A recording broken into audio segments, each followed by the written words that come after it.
Hi, everybody. How are you? It is good to see you today. So, today we're going to talk about serial killers because we're all been, I guess, deep dive binging on this the arrest of the Long Island serial killer. Now we know, or the accused name is Rex Heuermann, and we're learning a lot about him. Now, I was very disappointed because I had set some time apart. Yesterday, I was going to watch his full interview with what's the uh, Bonjour Realty, and I missed that boat because he sold that video very quickly. The question is, to whom did he sell it? Probably CBS.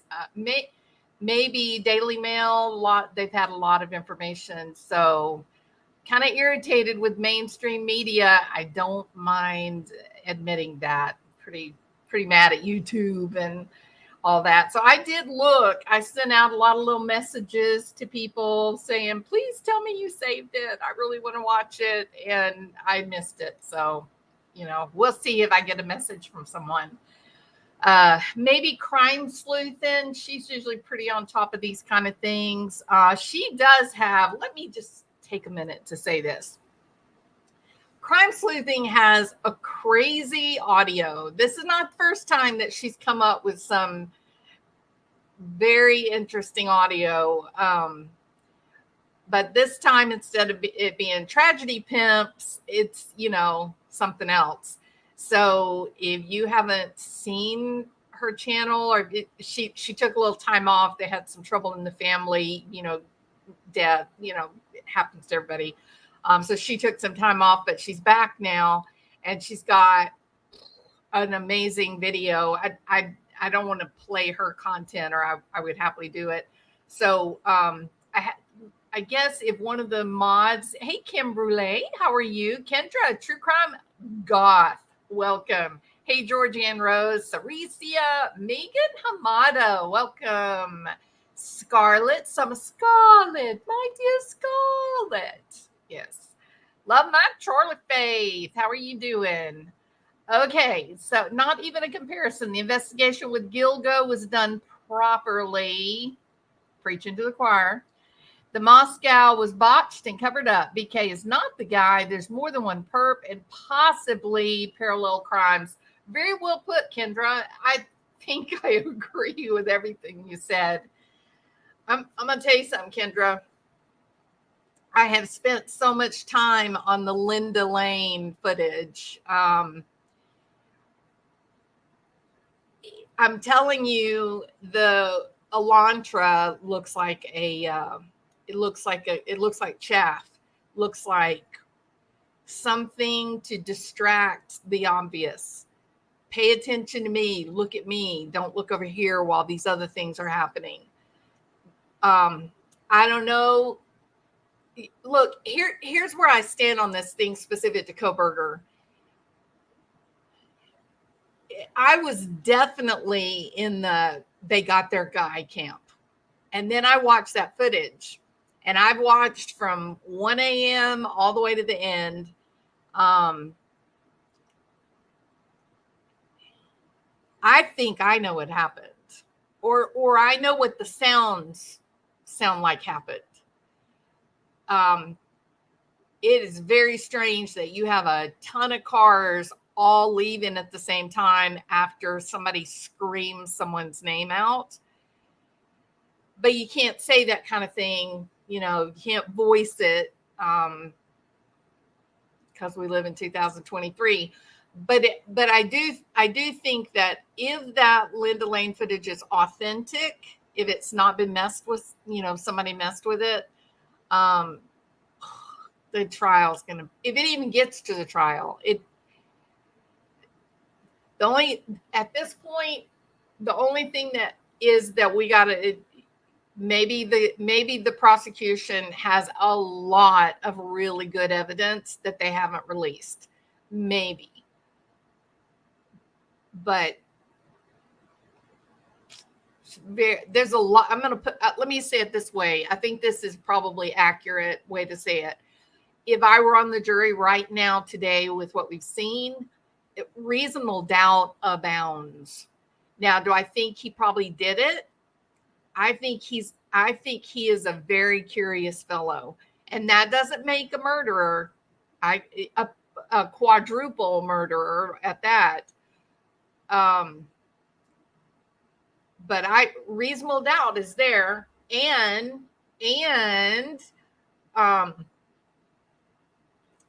Kopaka. This is crazy information. I had not intended at all to get into this. Hey, Shalimar. Hi, Jerry Calsto. Merritt Faye, welcome. Good to see you. Daisy Jones. And I knew Shalimar was here. There she is. Hi, Shalimar. Hey, Paul Boone. Welcome. Good to see you. Did I say hello to everybody? Roll call, right? No, here's what I was going to say. And I had not intended to talk about this today, but since we were kind of, immediately talking about Kohberger, Kopaka moved to Pullman just within weeks, less than a month.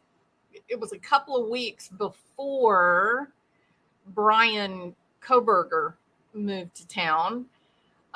Their apartments. Now, obviously, Pullman is not a thriving metropolis, not by any stretch of the imagination, but it is a college town.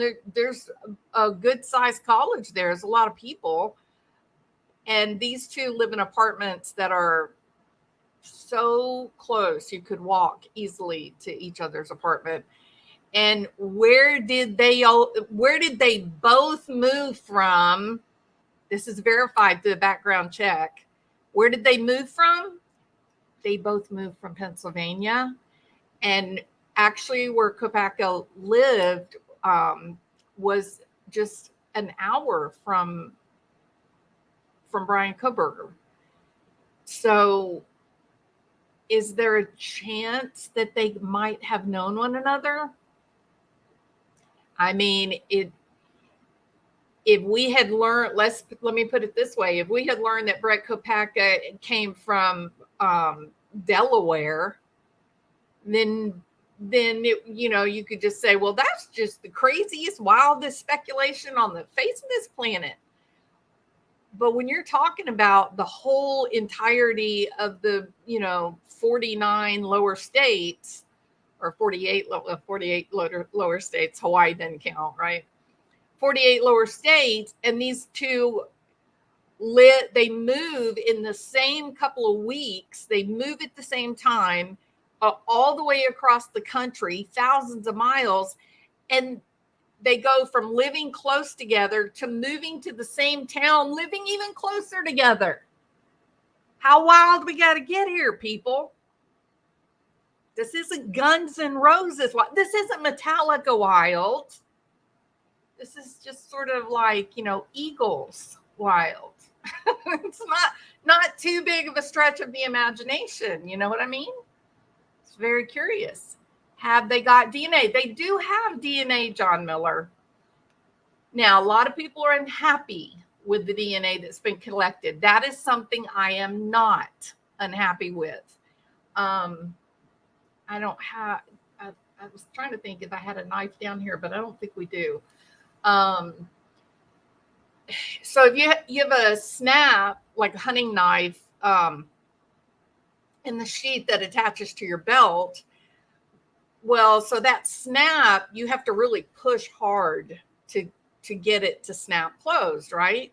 It's a dangerous weapon. It's sharpened so that you can cut through a deer hide, and you're running around on the side of a mountain. You don't want it to come loose and lose your valuable knife that could save your life.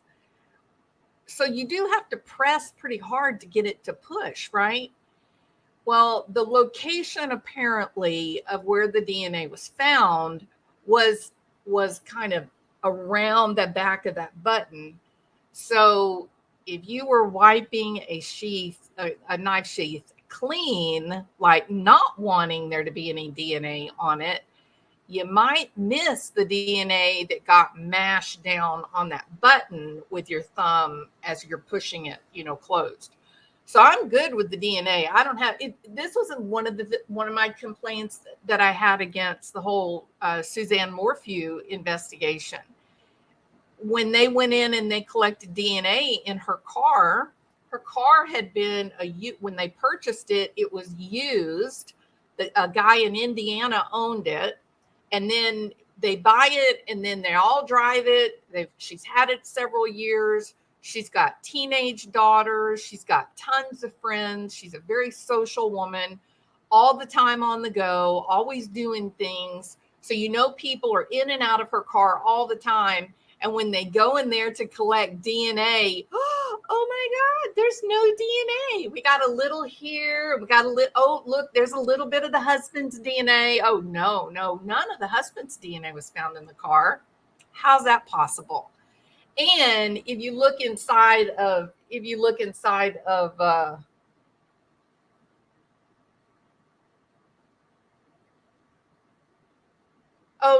no. Hick hop, dirty South, hick hop. No, I don't. There is an older Kopacki, but that's not the same one. But anyway, so that was my complaint with the Barry Morphy thing was, come on, Barry, the inside of you, and you're listening. The inside of all of your vehicles. Well, can we just say this, Barry? I don't think I can get sued for this, Barry, even by your lovely flower, Iris. But you're a pig, Barry. No, really. The inside of your truck, you need to hire you a maid, Barry. Clean your, tighten up, Barry. Clean the inside of your truck out. Have a little pride. Okay, enough of that. No, there was no DNA in her cars, very little amount, but they did happen to find, the DNA of a rapist in the glove compartment. It was just silly. So sometimes people, oh, there's Martin. Martin, you caught me. I'm having a rant. Okay. Yeah. So something really wrong with the whole, why is there no DNA in Suzanne's vehicle? At least her daughter's DNA? What happened to that? It's magic. It's damn magical, I'm telling you. Hey, Meezer Mom, welcome. He has a maid. Oh, oops.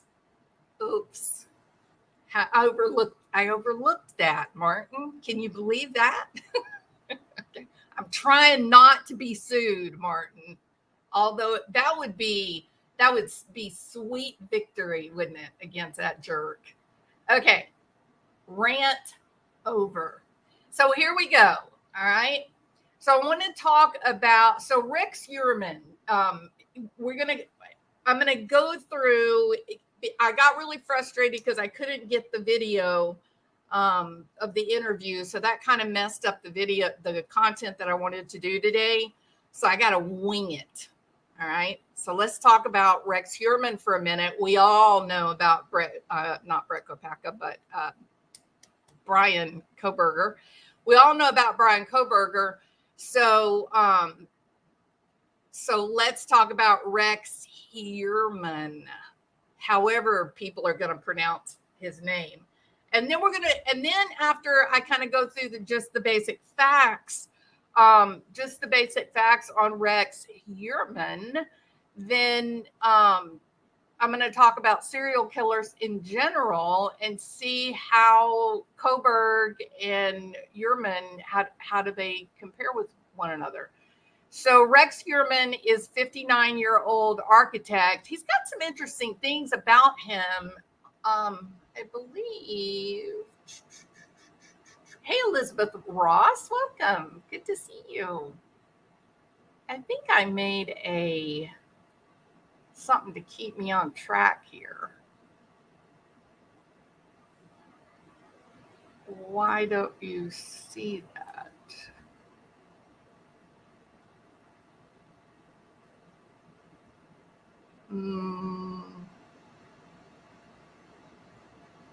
You should be seeing a visual, but you're not, are you? Why not? Ha ha ha ha. There we go. Okay, now you can see that. All right. Okay, so I just made this just to kind of keep me on track here. Let me make sure you guys, if y'all can hear me, can you put a 1? I think you can. Okay, so I just kind of made this to sort of keep me on track here. Obviously, the very first comparison is, DNA.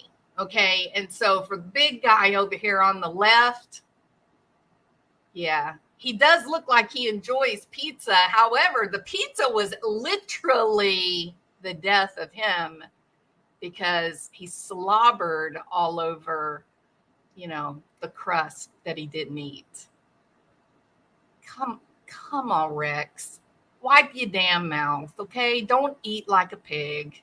And then you don't get caught. After 13 years, this guy has been raping and pillaging for 13 years, and he got overlooked. Why? Why was he overlooked? Well, because he's a big fancy architect in Long Island, don't you know? Or Manhattan, technically. Do you know how much this guy's worth? If you say $30,000, you would be wrong. Looks can be quite deceiving, correct? Not 30,000. Not this guy is not worth 70,000. You want to know how much Mr. Rex Heuermann is worth? $7.6 million. And he lives in a pigsty, Barry. This man lives in a pigsty, Barry. Barry, is this going to be your fate? Is this what you're going to be like? You're going to be running around with $7 million, just killing people, eating pizza. Is that what's going to happen to you, Barry? Me and Martin want to know. Okay. Now, for Mr. Heuermann here, the pizza done him in. They were following him around for a year. They were investigating him for a year. And finally, he slipped up. He had some pizza. He dropped it into a trash can on the street. And the investigators pulled it out, and boom, he slobbered on the pizza crust. And they got him. Now, like I already said about Kohberger, depending on, how well you read. Mr. Kohberger here, it was a knife sheath, not the knife itself, because they don't know where the knife is. It just disappeared along with every speck of bloody clothes. They can't find it anywhere. I wonder if they need to drive south to see if maybe it was down there around Kopacki's family's house. I believe in my heart of hearts, that's why he drove south. He dumped all of the evidence, got cleaned up somewhere, and then headed up to Pullman, after he got all done. So perhaps the knife is with the burner phone. Now, Rex Heuermann, he loved burner phones. Burner phones and lies is what makes the world go round if you're in the mind of a serial killer. So he would get, for each new victim, Rex, the guy with the pizza box, well, he would buy a new burner phone each time he'd come up with a new victim. And he would make a new email address. And so that's how he got away with it for how many years? Everybody keeps focusing on, his cell phone, Kohberger, his cell phone, he turned the cell phone off. That doesn't mean he's a killer. Maybe his cell phone died. You don't know. Maybe the battery died. Or maybe he's been using burner phones. And it is fascinating. It is fascinating to hear about how they identified Heuermann. They did it through cell phones. Now, there were a lot of detectives that were angry about the way that the press conference for Heuermann was handled. They felt like the detectives felt like that the press conference, that the lead detective was full of himself, perhaps premature, but no, excessive celebration for you football fans out there. Excessive celebration. And they felt like that was a bad thing because other criminals can listen and learn how to get away with murder exactly for 13 years. But it was quite interesting to hear about how they identified the various cell phones that were in operation in any given location, and how all that information was then used to draw a box around the neighborhood where Heuermann's house was or is, and the neighborhood in Manhattan that would include his building that his company owns. And through very meticulous electronic digital DNA, they were able to say, hey, we got a connection here. One of these guys that owns this nasty ass house in Long Island also owns this big, beautiful architect building. It's the same guy. And this guy that owns both the dirty, falling down, decrepit house and the beautiful work of art in Manhattan was also at the scene of these crimes. How does that happen? So they followed him for a year, until he finally slobbered all over its pizza. And then when he threw it away, they pulled it out of the trash can and they found their DNA. Yeah. All right. Now then. So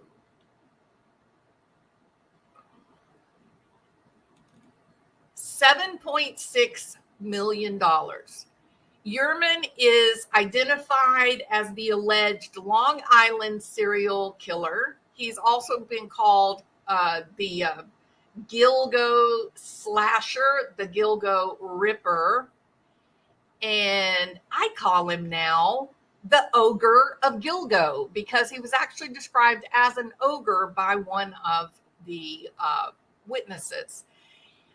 He is accused of killing Melissa Barthelemy, Amber Costello, Megan Waterman, and Maureen Brainerd Barnes.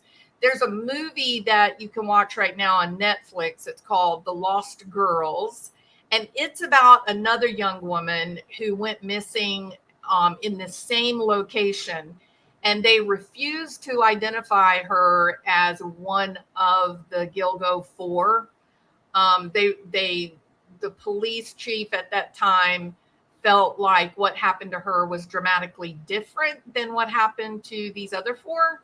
The way the bodies were found, the location of the dump site, and the treatment that the bodies had received. But there was something interesting about Shannon, and that was that she called 911 to try to get away. She called for help.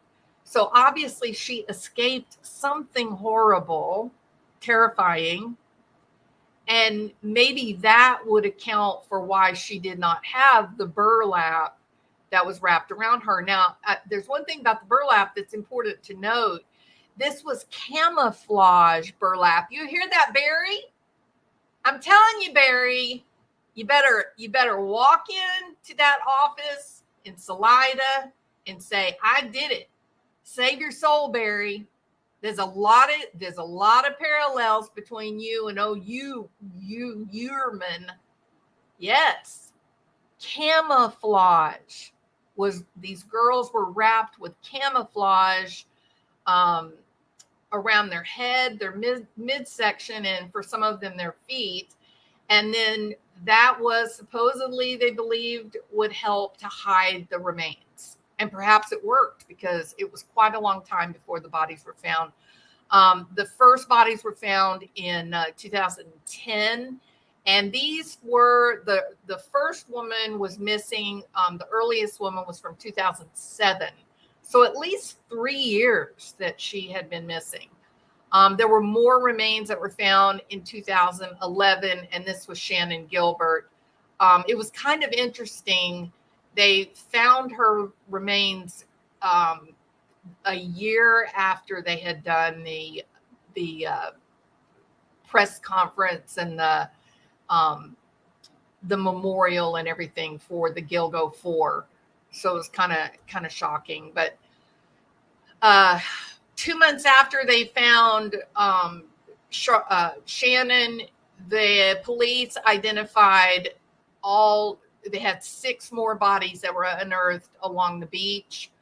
And then there are other people that were identified, not just young women, beautiful, all of them beautiful young women. They uncovered a female toddler. They also found a male who was wearing women's clothing. Now I want you to stay with me on this because this is interesting. We're talking about Rex Heuermann.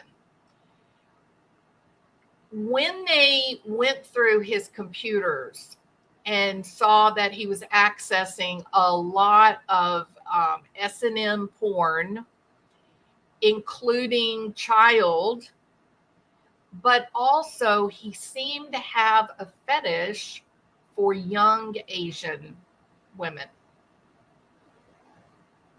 And so it looks like perhaps the Asian male could have still been one of the victims. Perhaps he didn't realize that the person was male, thought that she was female. So there are also, you might begin to hear people talking about Manorville. Manorville is about 40 miles away, still along the beach, and they did find more dismembered bodies in Manorville. Now, I'm going to say this. When you learn a lot about serial killers, and I think probably the FBI has put out a great deal of, good like empirical type of research talking about profiling type of information related to serial killers. It is very difficult to believe that this man, if in fact Rex Heuermann is the killer, and it's important to say that he is presumed innocent in the eyes of the law. He is presumed innocent until proven guilty in a court of law, either by a jury of his peers or by the judge, correct? But if he is the guy, it is very hard to believe that he just simply stopped killing. It's just not likely that is true. So did he change his MO? Maybe he's traveling when he would get hungry for, I don't know, I hate to keep saying the, sensationalist terms. When he got hungry to kill, maybe he traveled. Maybe he left and went to another state to find his victims. It'll be interesting to kind of watch, and I'm sure that all over the United States right now, maybe Mexico, they are searching cold case files looking for, possible similarities in MO and whatnot. So there may end up being more that comes out about the guy. Now, one thing that we know for sure, thanks to the FBI and all their great research, is that serial killers, number one, they're predators. They are absolute predators. Predatory behavior is the highest single trait that would distinguish a violent criminal from a serial killer. And that is, add the predatory behavior variable in, and then you increase the chance that you're looking at a serial killer. I think there have been some researchers that have connected the McDonald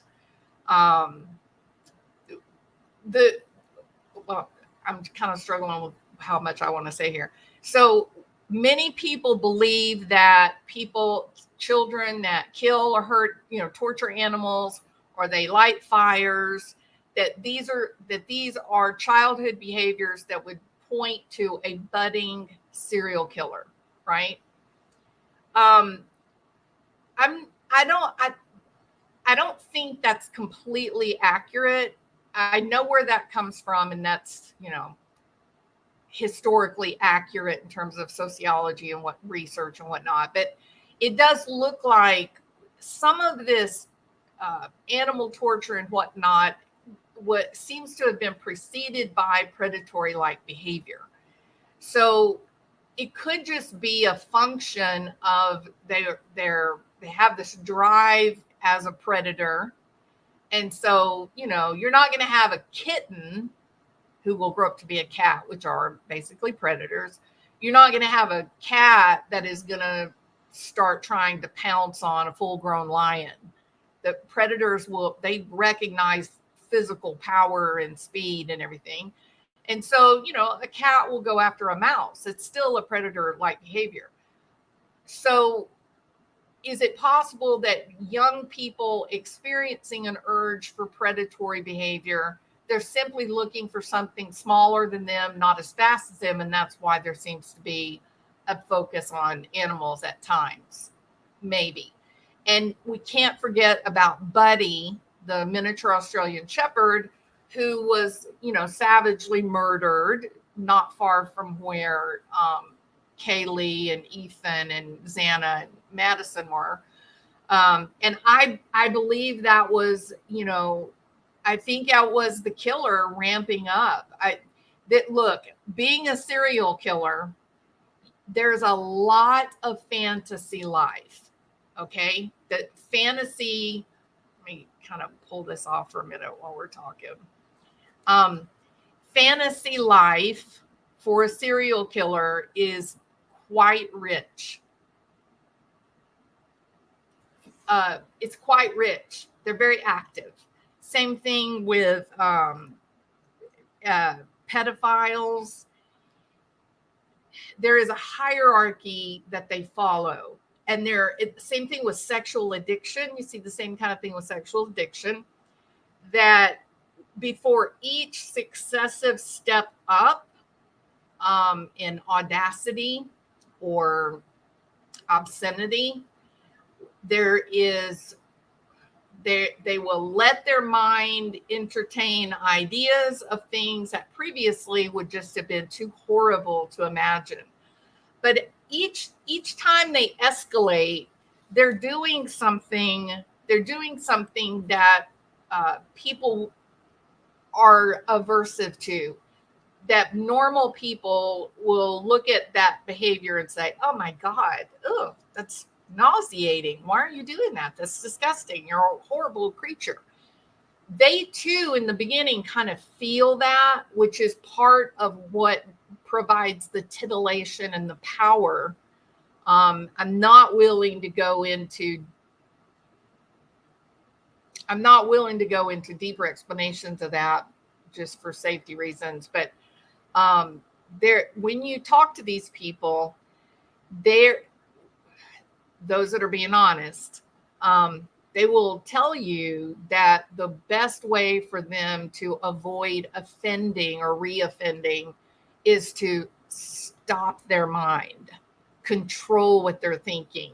They cannot allow themselves the luxuries of memory of what they have done or fantasy about what they will do.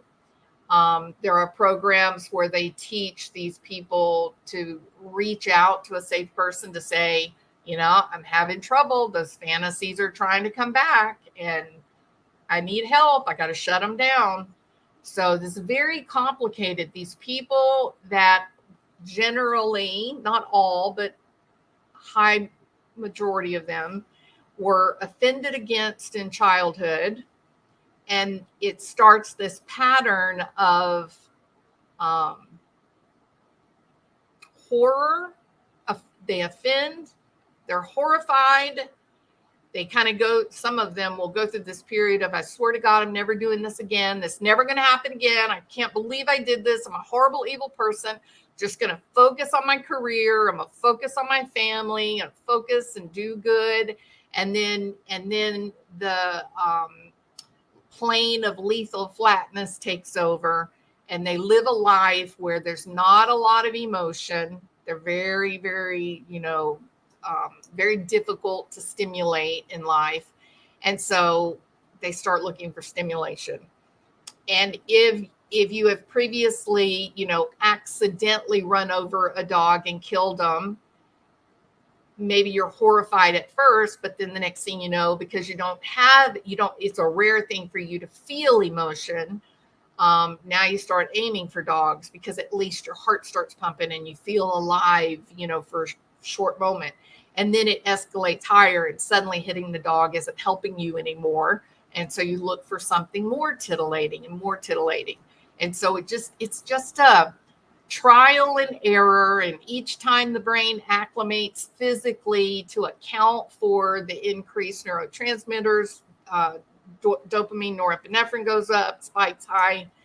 And it's a really complicated process on how they wake up one day and they're the Long Island serial killer.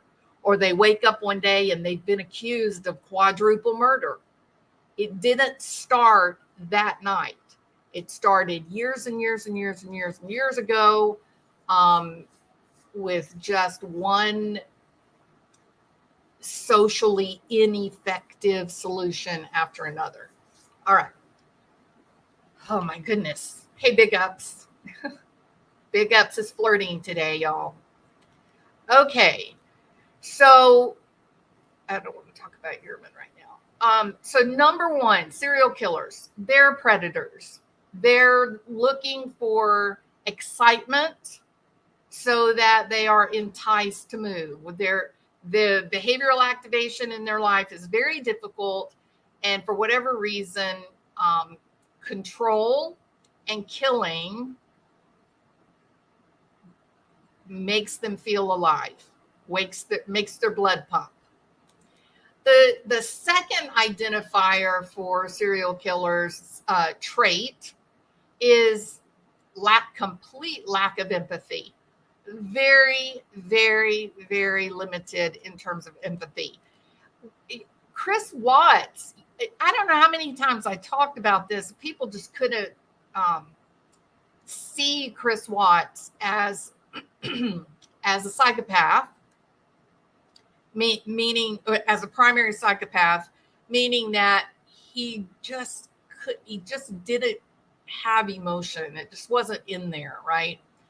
He talked about not knowing what people were doing or what they wanted. He talked about watching other people so he could learn how to behave. And when you look at the pictures of him and the actions that he was doing before he met Shanann, I'm sorry about that. Shanann, that relationship with Shanann changed him into a completely different person. And he was completely capable of walking away from the single most important relationship he had ever had. And that was the relationship with his father. When he married her and she said, "We're done. They didn't come to our wedding. Their name is Mud. I'm out of here." He just said, "Okay," and didn't speak to him for years. So does that sound like something you would be capable of doing, to walk away from the longest running relationship that you've had? Do you think you could just walk away and never speak to them again? And the fact that they were willing not to go to his wedding, that's very strange, But anyway, so let me move on. So low empathy is kind of like the second hallmark trait of serial killers. In fact, a lot of Hollywood movies will portray a serial killer like when they're torturing their victim. Now, this is obviously artistic liberties, but I think this does a good job to illustrate this point of lack of empathy. And that is that the serial killer who's pretending to play Ted Bundy or John Wayne Gacy or whatever, that they'll show the serial killer as being sort of confused by the fear that the victim is showing, that the victim is screaming or crying or trying to get away, and the serial killer's just like, oh, what's the matter, like really confused by in not able to make that connection and have that that feeling of empathy. Probably the biggest the greatest motivator for serial killers, if they're not being motivated by empathy, they're not connecting with people, then what would be the behavior? What would be the catalyst for behavioral activation with these people? And it's control, that they themselves lead a very hyper controlled life, very controlled. Does that somehow make them want to control others? Is that an extension of their own madness? They think they're so controlled and they're keeping all these secrets. Nobody will ever know what they're doing. And then they see young people that are very free and abandoned, and maybe that is where the activation comes from. They see someone full of life, someone with high activity and maybe a lot of emotion, and that triggers that predatory behavior. It's like a cat. You can take a string and just kind of really careful pull it right along in front of the cat, and pretty soon the cat's just like, I am about to kill this string. It's something neurological, and the cat doesn't really know why the urge to hunt has been triggered, but we've all done it. We've all watched it happen. If it can happen in a cat, why couldn't it happen in a human being? So something happens in these guys, these very special people. I don't mean special in a good way, but very flawed people who are very low empathy, high need for control, uber apex predator. Does that sound like anyone Martin Smallwood? Something in their prey must trigger that predatory instinct. And we're learning now with Rex Heuermann that he was highly predatory. He planned and he mapped out and he was careful. He was fastidious in the details, and he chose one person and he watched and he planned and then he pounced. Again, think about serial killers as cats, that something triggers their need to hunt. And then at that point, it's a rodeo. The race is on at that point. They are very deceitful and manipulative. And like I said earlier, just like specific to child pedophilia and whatnot, not child pedophilia, sorry about that, pedophilia. These people live a very, very, very, very active imagination. They are inside, they're internalized.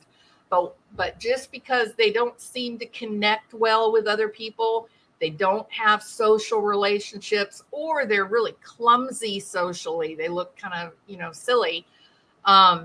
It doesn't mean that internally the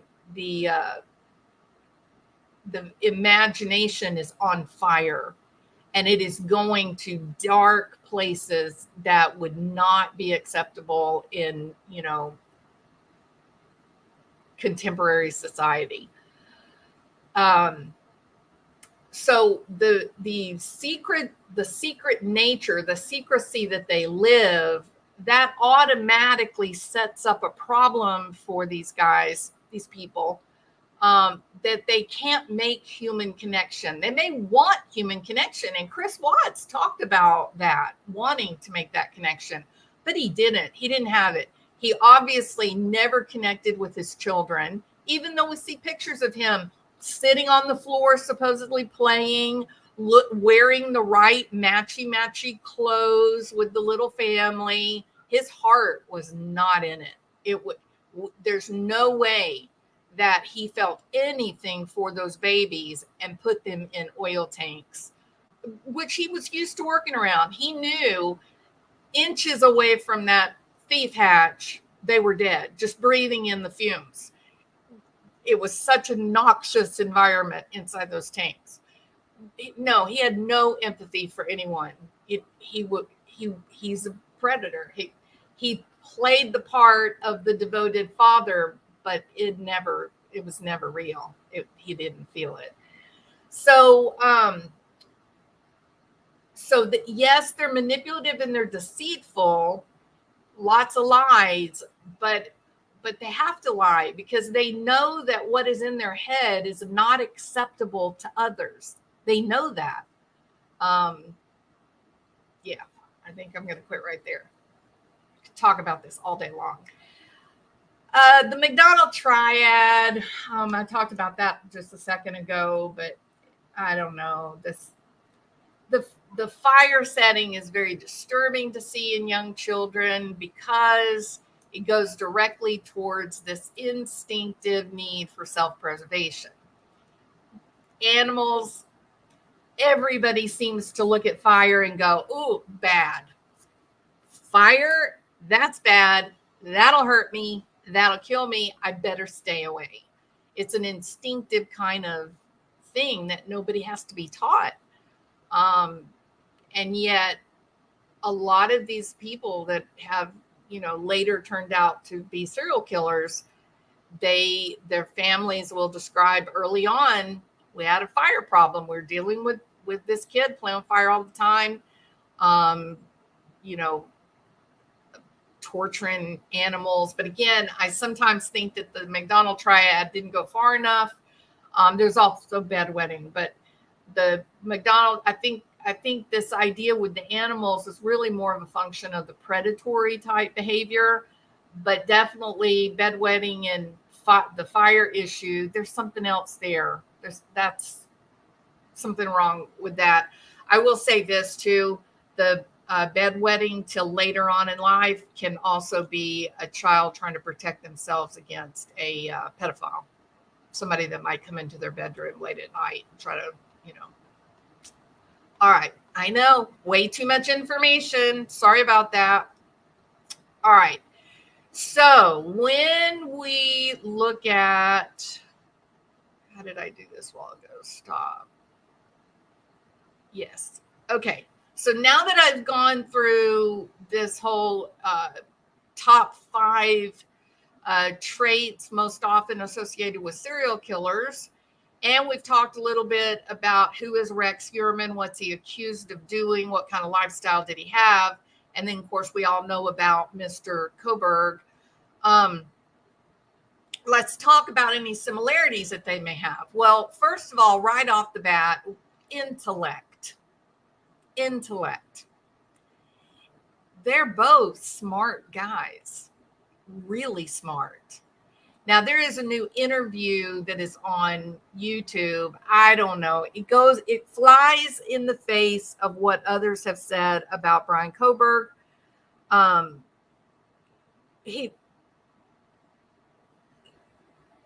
don't know if I believe it. I am skeptical, but Kohberger, this guy that's doing the interview right now on YouTube, he's saying that Brian Kohberger graduated first in his class. We don't know if that's true. And again, that's more FERPA protected information, just like the letter from WSU that he's getting fired from his, teaching assistantship. You can't believe that because of the FERPA protections. I've never known a professor who would be willing to put their career or their institution on the line by sharing information like we're about to fire one of our students, aka employees. They're not going to take that chance. It's a federal law. And the weight of the federal government on your institution is not something you want to deal with. So I find it so difficult to believe that the information that we got about him being fired from his assistantship, I have a hard time believing that that is real. Number one, because the training that professors go through, guarding against even accidental FERPA violations. Number one, the FERPA issue, but number two, the police were involved. So now you're going to say not only is this learned professor who has spent his whole life just trying to earn that, coveted degree and become a researcher, now he's going to just say, oh, I know, while the cops are in town, while the FBI is here, let me commit the greatest FERPA violation of all time and put this guy's employment or performance, problems out for the public consumption. I don't believe that WSU or one of their professors did that. So keep that in mind. But the new interview does say that Brian Kohberger has been very intelligent and very successful academically, and that this has actually been one of his top coping skills for his socially awkward demeanor, is that he wants people to know how smart he is, that he works really, really hard to interject into all of his conversations, that, he has the answer, and then he holds you captive as he, explains the answer 5 different ways. I've known these people that talk with like they're doing a dissertation defense, and it's very hard to resist the urge to turn around and go the other direction when you see them coming. But for some people that feel like the social acceptance has passed them by, that ship has sailed, they'll never be popular or socially desirable, they can turn to their profession and use that as their esteem, the thing that says, I am valuable, I am worthy, and I'm so glad I'm here on this earth. And it does seem in both of these cases, Kohberger and Heuermann, that they both did this. Now, some of you are going to go, well, what do you mean Rex Heuermann talked up his education or his intellect? How did that happen? Well, I'm getting that from those people who did manage to see the interview with Bonjour Realty. The way he answers is to tell the little French realtor that he's an important guy. His answers are yes, Dan, innocent until proven guilty, and I did say that at the beginning of this video. So, but Heuermann in this interview, the answers the way that he formulates his answer is to let the realtor know, hey, I'm Rex Heuermann. I'm a big guy. I'm a real important guy. A lot of people think I'm important. Other architects think that I'm important. We're here in Manhattan, and these are the best architects in the world in Manhattan, and they come to me for the answers. And I work for the city. That's the government.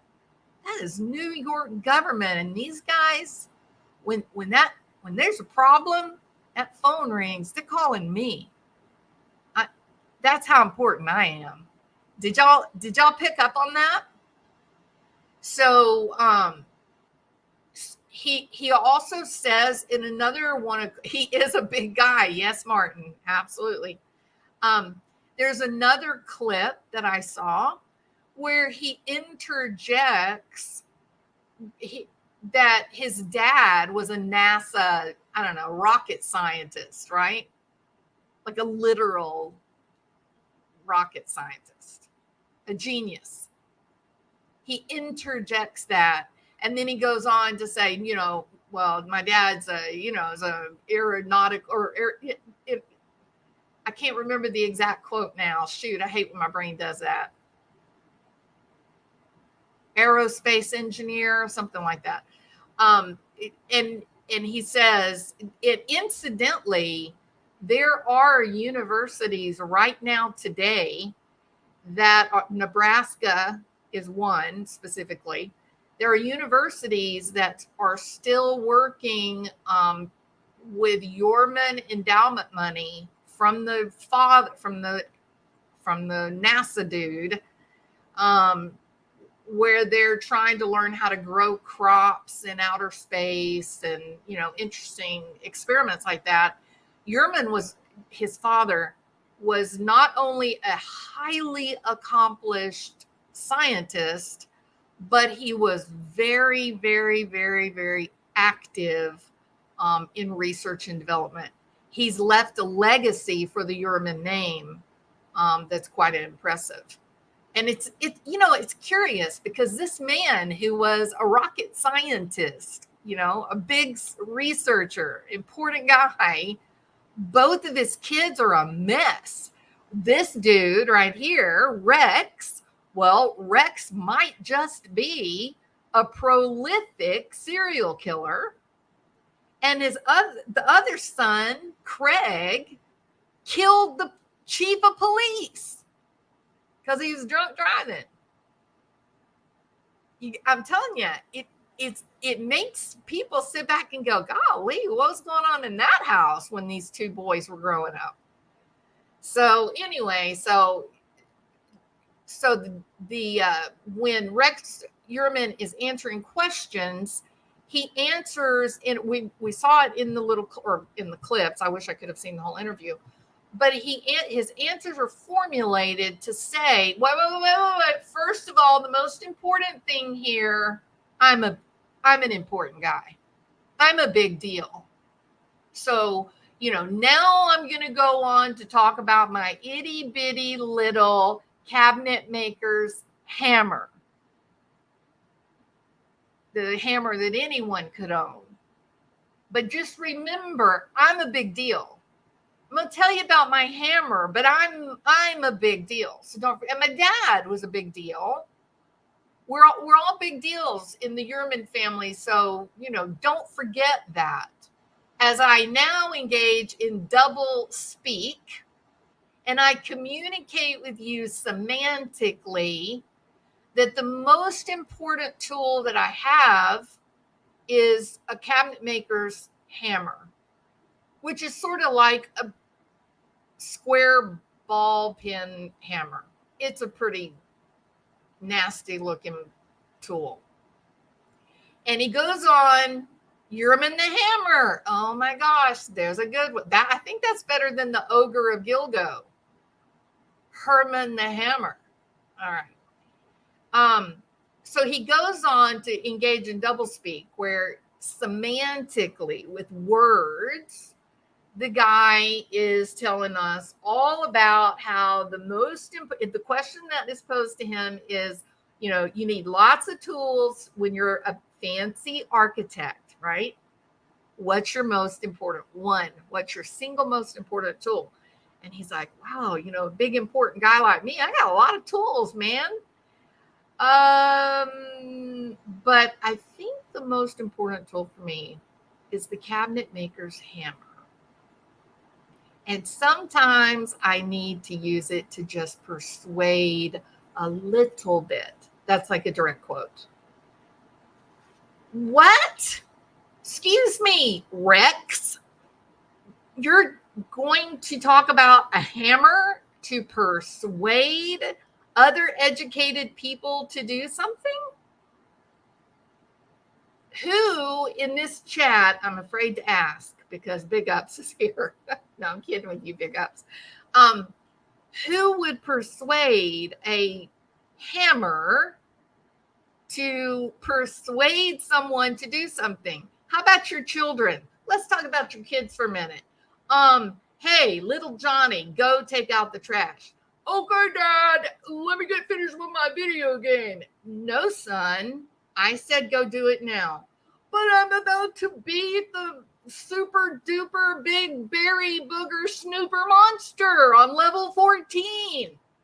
No, Johnny, I said I need you to go take the trash out now, and I meant right now. No, Dad, I'm almost done to be Barry the booger eater monster.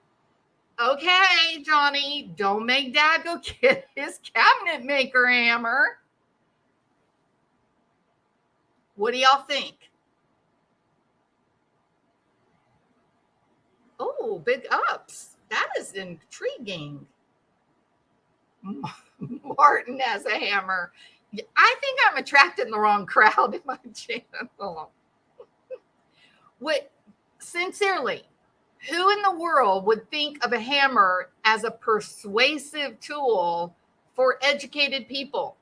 This guy was dealing with architects and interior designers and engineers. You need a hammer to persuade someone? What? Very strange. So there was 2 levels of communication happening, correct? One is semantic, the literal words that he's using, which are all quite appropriate, nothing threatening about it. But just under the surface, there's a whole different level of communication happening. Something else under it. Tell the truth. Hey, Caspi, I'm older. I'm the oldest person on YouTube. Tell the truth. When you heard this guy say that he's got this hammer, didn't it just feel a little bit, it was uncomfortable, wasn't it? There's something ominous about him talking about this hammer and small persuasion as opposed to like really big persuasion. I wouldn't think of any object to persuade in. Thank you, Nicole. Right? I mean, look, I'm a psychologist. You want to know what my persuasive object is? I have an M&M. Okay, well, not a literal M&M, but back when I was a teacher, sure, edibles for primary reinforcer. But I use toys and games, and I'll usually have stuff up here, but not today. Of course, not today. Where did all my toys go? That's so weird. Must have been cleaning. Yeah. So I got all kinds of little miniature toys and what are they called? Plushies, and I've got several Build-A-Bear bears that have like broken arms, or they just had surgery, or they're blind or whatever. So I have dolls that have medical needs, but they're all toys, because kids like to play. So, and they want to identify with their toys. So, yeah, no kind of, hammers. Heuermann in German means hired hand.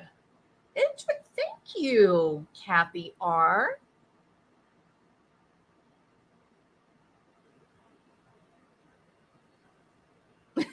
Bebop. Bebop, I love her. So my husband potty trained my boys with M&Ms. I got one better, Bebop. We trained ours with Cheerios. Who knows what the Cheerios were for?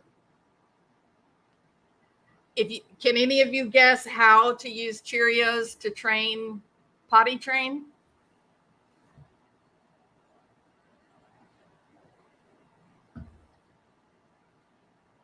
I can't believe none of you are guessing on how Cheerios. Katie, you win. Yeah, because the Cheerios float in the water, the toilet water, and so they have to aim at they have to try to sink the Cheerios, and then Bebop, if they can sink the Cheerios, then Bebop's husband gives them an M&M. It's being a parent is a lot of fun if you do it the right way. So, okay. Aim for the circle, says Melissa. It does work, Katie. 100%. Absolutely.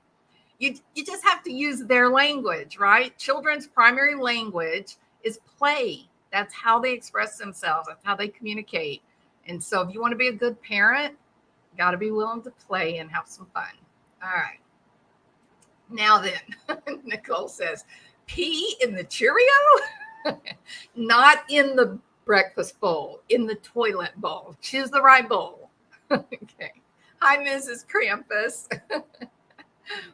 I'm glad that you spoke and you didn't continue to lurk. I'm glad you commented. Thank you. All right.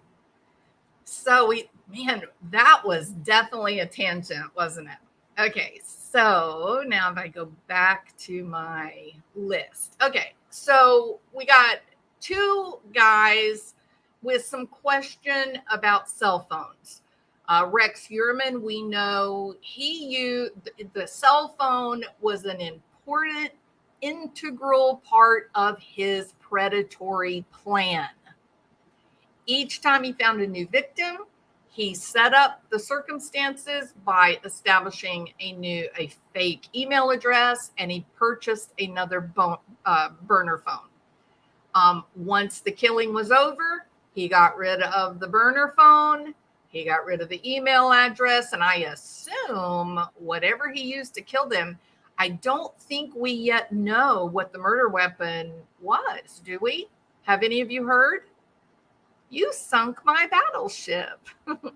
Big Ups is going to try it out. Okay. With Kohberger, there's this question of his cell phone because his cell phone placed him in that neighborhood as many as 12 times. It could have been much more than that because he could have been turning off the phone multiple times, not just the night of the murders.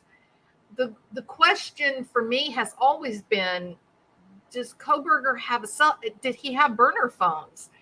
I would say if he's the genius criminologist serial killer that, they're trying to make him look like, of course he had to have burner phones.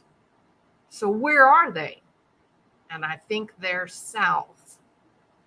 Intellect, very similar, both brilliant, both accomplished according to their particular age. The DNA done on both ends. And it was DNA that was quite obscure, wasn't it? It was DNA they left behind without realizing it, without thinking about it. That's pretty frightening for those of us that think about privacy issues and whatnot. Their personal identity, their psyche, they really, I think both of them struggle to know who they are. In fact, I think Kohberger was so devoid of identity. There was just a paucity of self-awareness, I think.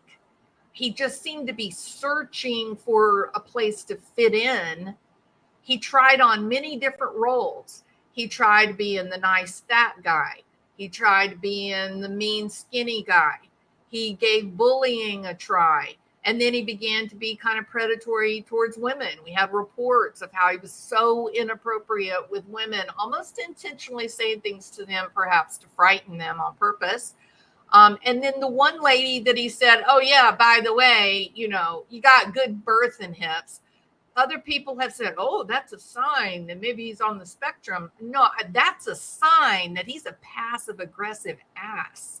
That's what that is. He knew that she was lying, that she was, intentionally trying to get rid of him. And when he finally said, okay, I, look foolish staying here in this, he leaves. And instead of just saying, bye, I hope you get to feeling better, which is what a normal, mentally healthy person would do, he got his little passive aggressive jab in. But what does that mean? Well, it means he objectified her. He turned her into an object. And he had to have a little bit of revenge. And so he said, you have good birthing hips, to a woman that he didn't even know. Right? So identity is important here. Both of them use their intellect as their biggest defining feature when talking to others. And they actually use their intellect to try to lift themselves in stature above others. Now, yes, these are both tall guys, but I was kind of glad this happened. When you see videos of Heuermann walking with other people, you look at him and you go, oh my God, that is a tall man. Wow. Correct? It is clear that this guy is 6'6". Now, I've heard people say the same thing about Kohberger, that he's this great, big, tall guy, but I don't think so. I think he's right at 6 feet. But we'll have to find out. That will eventually come out what his real height is. But judging from like vans, looking at the van height, fence post height, things like that, I think he's right at 6 feet, maybe 6'1". When you the average height of men in the United States is 5'9", 5'10", and so 6 feet, yeah, that is somebody taller than the average guy. And his hair kind of sticks up another couple of inches, makes him look a little bit taller than maybe he actually is. But with Heuermann, no, he's a big ogre of a man, and that was the words of a eyewitness. Family of origin. Again, I talked about the dad, being this learned engineer, and, he uses that to tell people how great he is and how great his father is. And yet he lives in a hovel. He lives in a building that looks like it should, be sold as a fixer-upper. And what is so shocking about this is that the man is an architect in Manhattan. He knows the best designers in the entire business. Why is a man worth $7 million, nearly $8 million? Why in the world is he living in a shack? Strange, isn't it? So strange. And why is his wife allowing it? There's another question. Did he choose a woman that he could control? Are we going to find out that his wife and his disabled son were living lives of quiet desperation?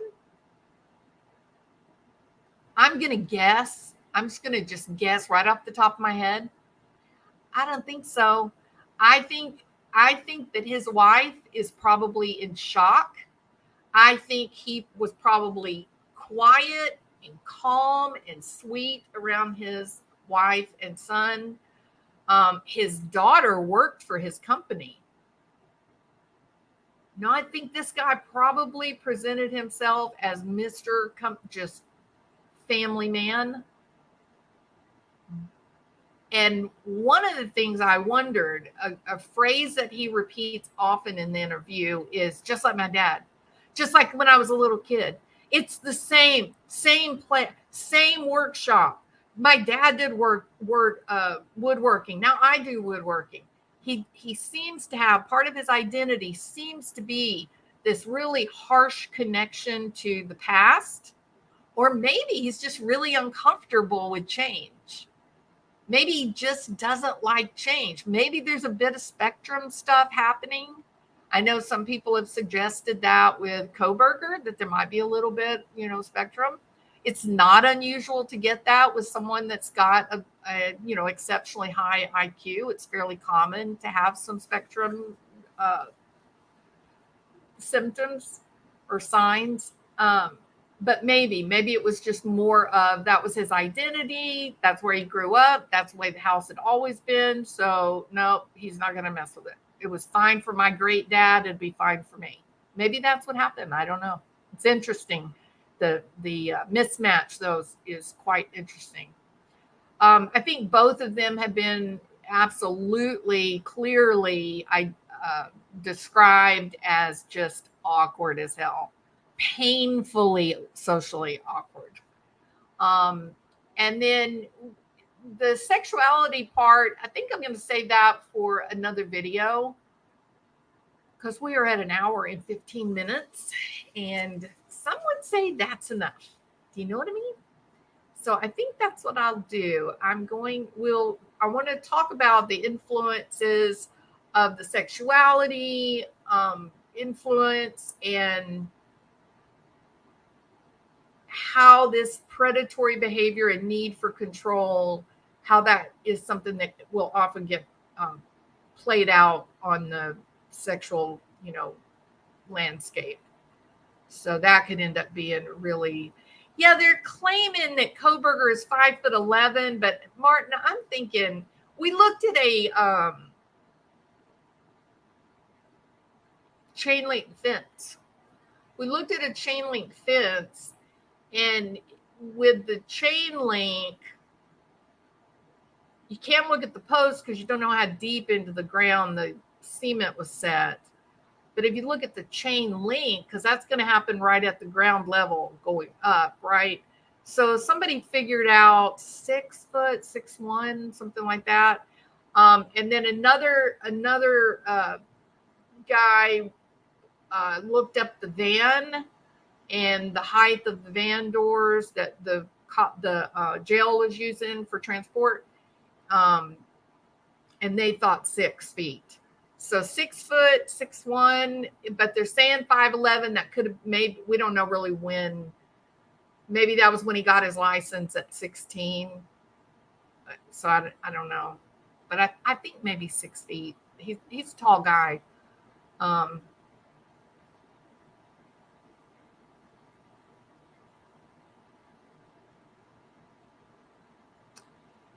Yes, the first wife is Elizabeth.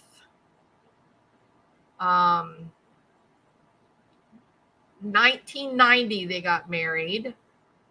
They stayed married a short period of time. The new wife is Asa, and I believe it's her son who is disabled. And I think, isn't she from Sweden? Is it Sweden? No, Denmark, maybe? I think Denmark.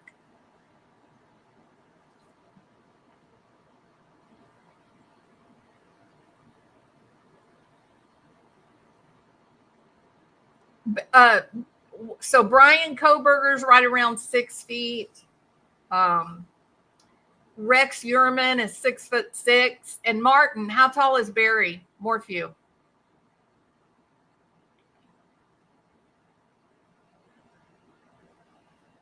All right. His wife probably had a nervous breakdown. Can't imagine the shock of finding out you've been married to the monster. DB, imagine that. Imagine living there and seeing all of these stories for, 13 years.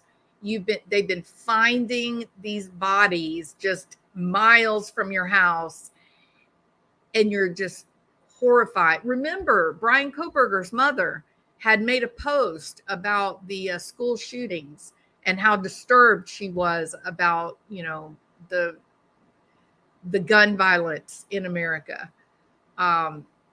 No, I just can't. It's just, Barry Morphew is 5 feet 10 inches tall, but I hear he buys his boots from the same guy that did Michael Jackson's shoes. I don't know.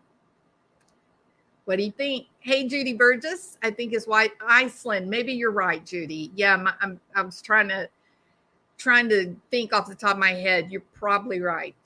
So Iceland, maybe. And having wife's hair on 3 of the bodies.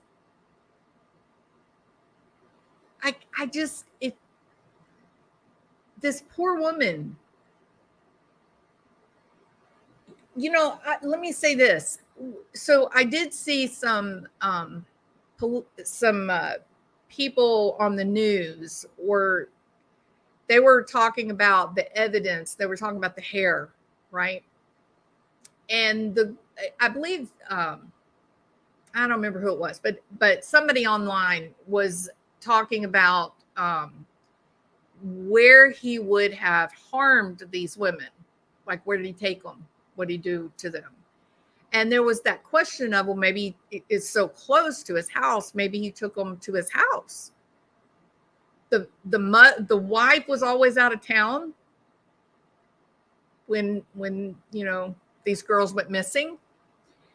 So maybe he waited, or he sent her away on purpose. But one way or the other, he's there alone, and he goes and picks these women up and brings them back to this very frightening looking house. And then maybe he kept them there for a couple of days. You don't know what their experience was. But I will tell you this about the hair, Big Ups.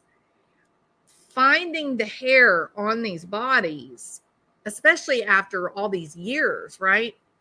Finding the hair on their bodies, that almost verifies that he definitely took those girls into that woman's house. Think about that. It is frightening. It is scary. It is so scary so I feel horrible for this woman.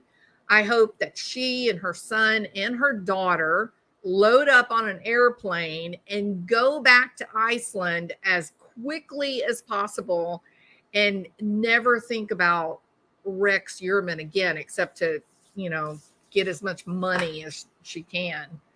Just leave. Just go. Man, it's terrible. Terrible, terrible. No, it doesn't. Why not, Big Ups? I wonder if him and his wife talked about the bodies being found.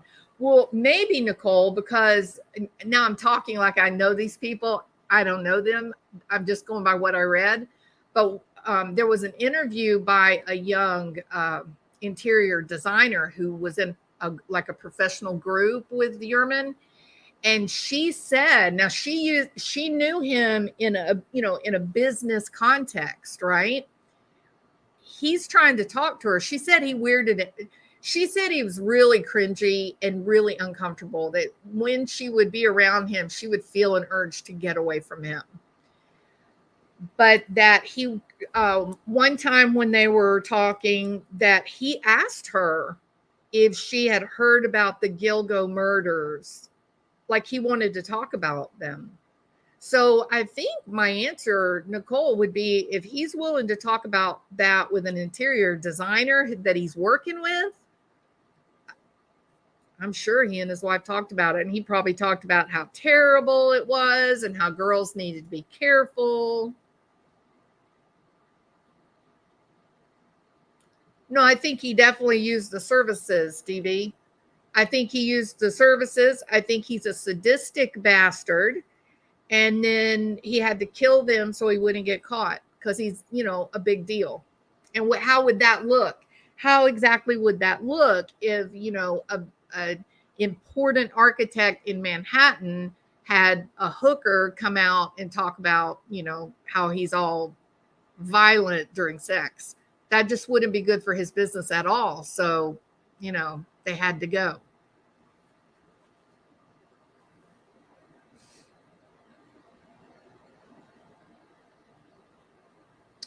Big Up says he thinks that Rex met them at a restaurant and then took them on a ride to the beach. I will say this. There is surveillance video of one of the, I think it's Ashley, one of the, I guess it was the first victim. She is staying at what looks like a Holiday Inn Express, and she's on security camera, a little bit like Barry at the Holiday Inn. And she is waiting downstairs. And then the last video, the last time anyone sees her, she's walking out the door and someone in a truck picks her up. So you may be right. Maybe, hey, I'll pick you up at the Holiday Inn. I'm paying for a room for you there. Let's go have dinner first. You could be exactly right.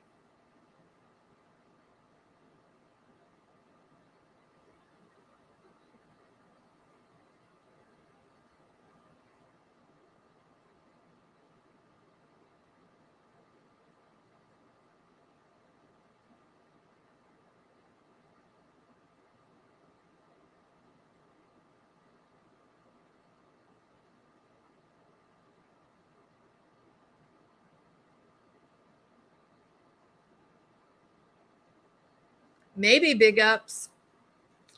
You might be right. All right. So, so this was our list, and we made it all the way down to each of these two animals. If they in fact did what they are accused of, which is technically Kohberger's is a mass killing, and Heuermann is serial killing. And as I said before, I do think Kohberger's, if Kohberger is the guy and not just a patsy, then I think he's got other victims. He's done it before. Rex, I find it very hard to believe that he was this active to have this many victims in the 2010, 2011. He didn't just stop. These guys don't just stop. So what happened?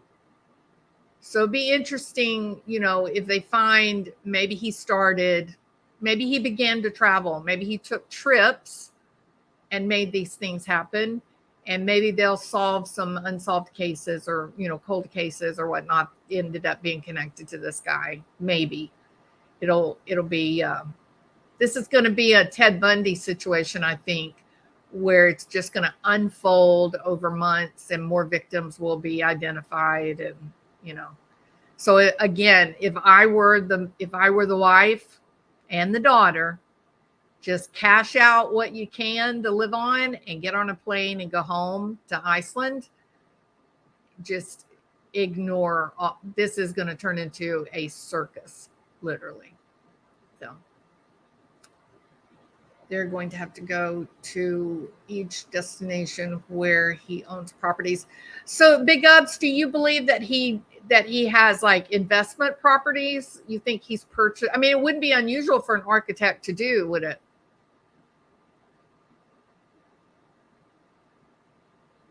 $7 million. He's probably got stuff he's purchased. How unremarkable Rex is, right? Yeah, he's just a goober head, right? He's just very, very, very average.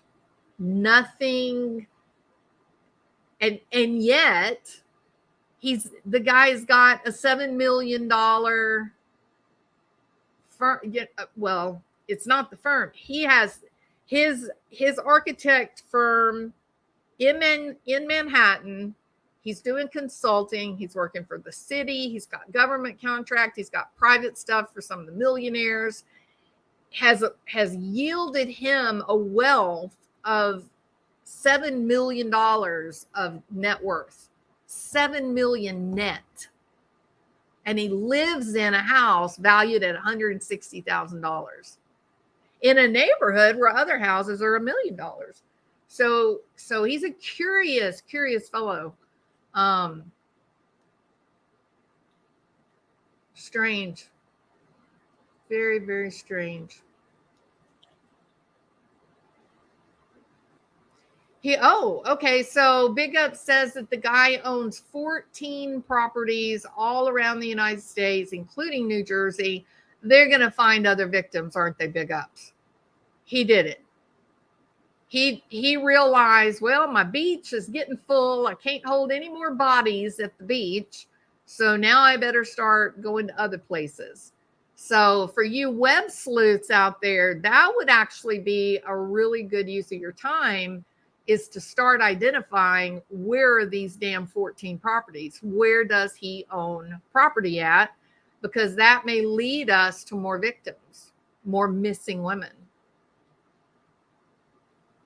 It wasn't about the money. No, it's never about the money with these guys. It's always about sexuality and attachment. With serial killers, it is always attachment, sexuality. Every one of them. Every one of them.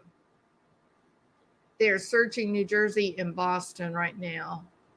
Washington State. Do we know? Has anybody yet talked about the weapon? What was the manner of death? Do we know for any of the? Because how do you know? You don't find them for 3, 4, 5, 6 years later. How do you know?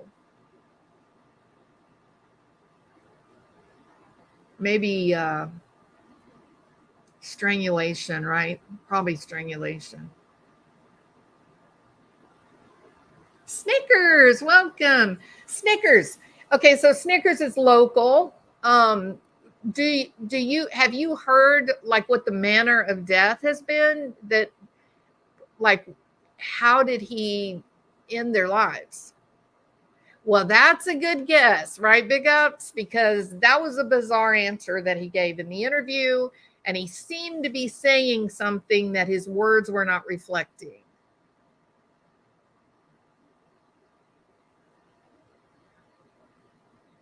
Maybe the belt was the weapon.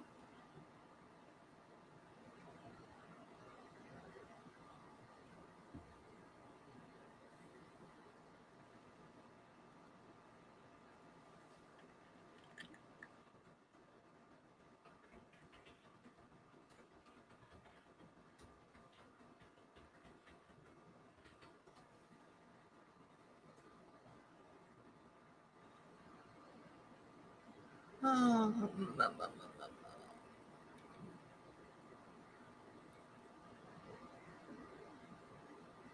hold on, I'm searching for that Nebraska program.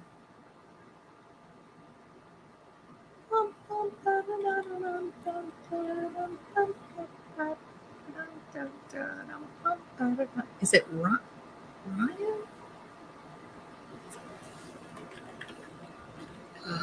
Nebraska agriculture.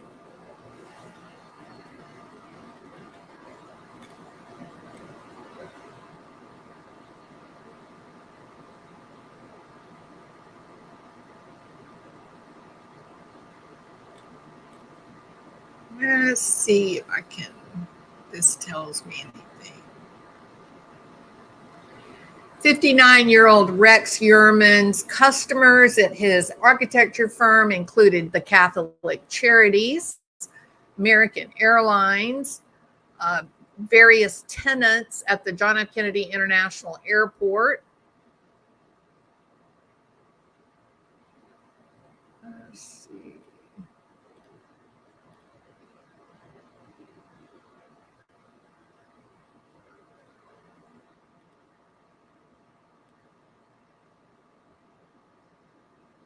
Somebody asked earlier, Heuermann is actually charged, even though that there's 11, well, now it's 12 bodies, right? He is technically charged with the first degree murder of Melissa Barthelemy, who was in 2009, she went missing. And then second degree murder for Megan Waterman and Amber Costello. Amber Costello is very interesting. I mean, it's heartbreaking. It's terrible.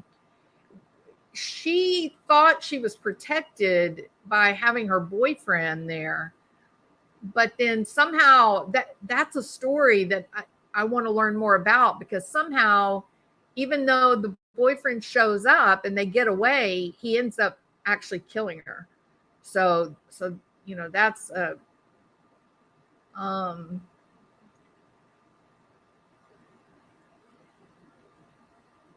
he is also a prime suspect. He's been named as a prime suspect in the 2007 disappearance of Maureen Brainerd Barnes. He is not. Those charges are forthcoming. And don't forget about Shannon, who seems like she almost got away. Heuermann was crying after the arrest.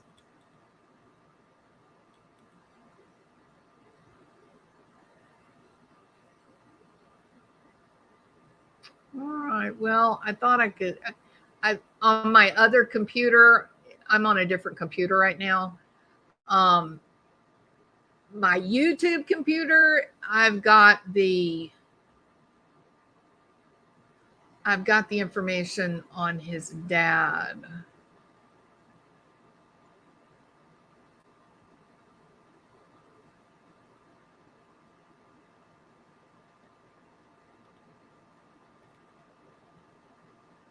Let's see.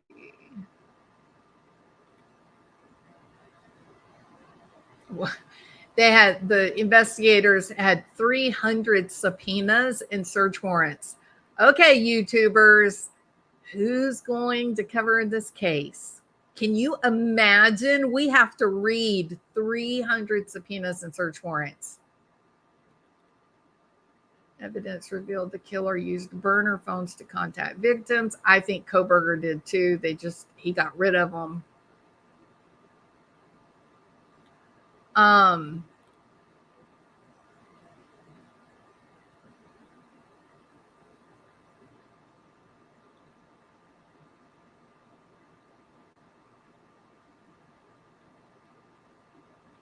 Sorry, I'm so quiet. I'm reading. I was trying to find where that agriculture research is, but I'm not finding it. I'll get it. I know I saved it. I saved it on my other computer, so I'll pull it up there. All right.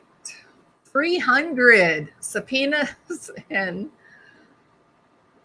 all right. So what did Barry do? Barry owned a lot in taxes. Snickers says that Rex Heuermann owned a great deal in taxes.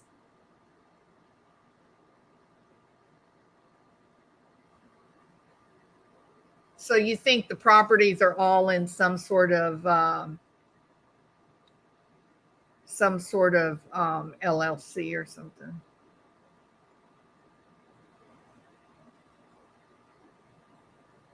Oh, DB, the man's got 7 million personal dollars. That's his net worth. 7.6 million. No. It's going to be a circus. This is going to be a real trial. This will be the kind of trial that they make movies, about. And Barry, can we be honest? If Linda Stanley had been able to do her job, then you might have had movies made about you. Think of it, Barry. You'd be a famous guy right now.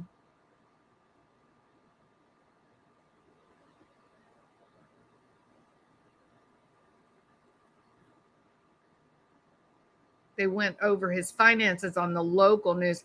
Do you remember how much he owed, Snickers? Like just a guesstimate?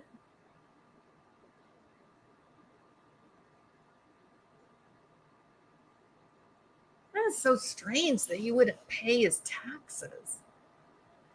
You're making that kind of cash. Why would you not pay your? Well, Barry had a hard time. He didn't get his business license, right, Martin? Was it his business license? He couldn't operate his business, but miraculously, the very minute that Suzanne goes missing and he gets a teeny tiny little windfall of cash, what did he do, Martin? Didn't he rush to Denver and get his business license all tidy and up to date? Didn't he? That was a damn miracle, Barry. Good business guy.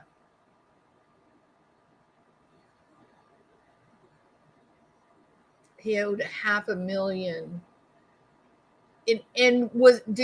Did they clarify whether that was his personal income, or was that his R&H consulting and architecture?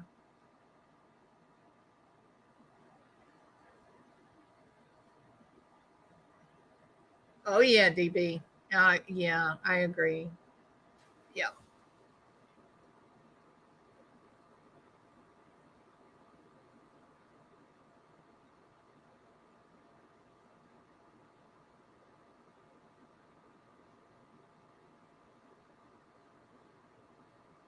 They did not clarify.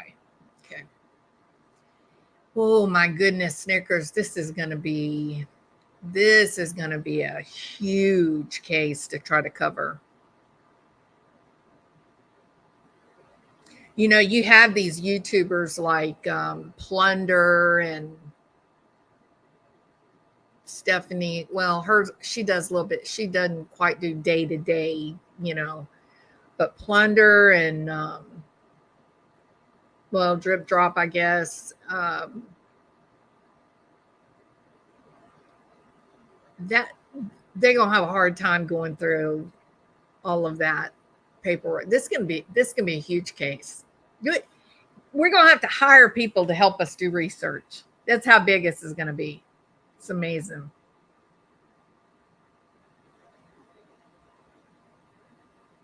I think I need to hire a researcher.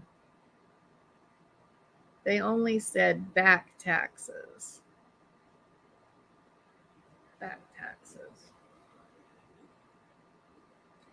Probably, wouldn't you think his business is probably filing quarterly? He owed $425,000 in taxes.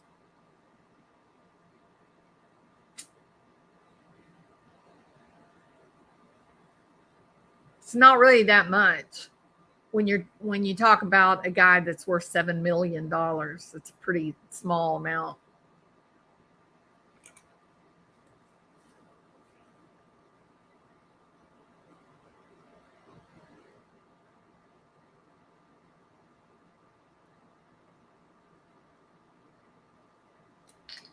Let me give you a yardstick, so a relative understanding. That would be like if you had $600 in a savings account and you had to pay $42.50 in taxes. Not life changing. Now, if I got hit with back taxes of $425,000, you would be seeing me. It would be a rodeo. I would be very upset. There would be some broken dishes in my house. I might cut my hair. Let's see. He probably had another 10 million coming up in architect contracts. I think it will be as big as the Green River Killer. Left out the K on purpose. It's okay. Hey, Louise Jeffries. The difference with Shannon was lack of time as people were beginning to swarm in response to her cries, door knocks, and calls for help. Yes, Louise. Yes, absolutely. Of course she was one of them, right? All right. Oh, no, see, good point, Big Ups. I would not have a money issue if the IRS showed up and said, Bill, you owe $425,000. He would just keel over dead, and I would collect a handsome life insurance policy, and I could easily pay my $425,000 and go on a cruise around the world, and then Disney World. Hey, War Eagle, probably shouldn't tell you there is new. Don't say it, War Eagle. There is new Linda Lane footage out from 12 to 1. Okay. Thank you, War Eagle, for telling me. And just when I had finally gotten my compulsion calmed and quieted, and I was not looking at Linda Lane footage anymore, you show up with new Linda. So thank you, War Eagle. Thank you for contributing to my descent into madness. Thank you. I'm kidding. Okay, here's what I'm going to do. I'm going to end this live because I have to look at this footage. I have to. Okay. So what I want to do, I'm going to end this. What time? Oh, it's 3:45. No. At 4:00, I have something I have to do. Shoot. Okay. So here's what I'm going to do. Just like Bear won the lottery. That you're going to burn in hell for saying that, Martin Smallwood. Okay. I'm going to end this. I do have something I have to do at 4 o'clock. And then I won't be able to watch the new Linda Lane footage until 5. So that makes you guys one step ahead of me. But I'm totally, as soon as I finish my meeting, 4:45 or so, I'm going to be back here at 5. I've got to listen to the footage. But y'all go listen to it now so that y'all can tell me all about it when I get back. It's only 3:45 in New York. All right. Thank y'all. Y'all are awesome. Y'all have a great hour. And then I'll be back. And then we'll marvel at the new footage. This is crazy. Who is leaking this, War Eagle? Who is leaking this? I want to know. Who is leaking the footage?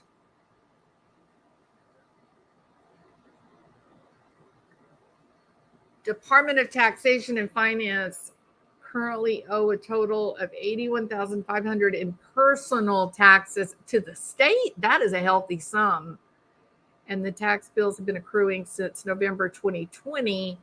So he's having trouble. He's having financial trouble after COVID,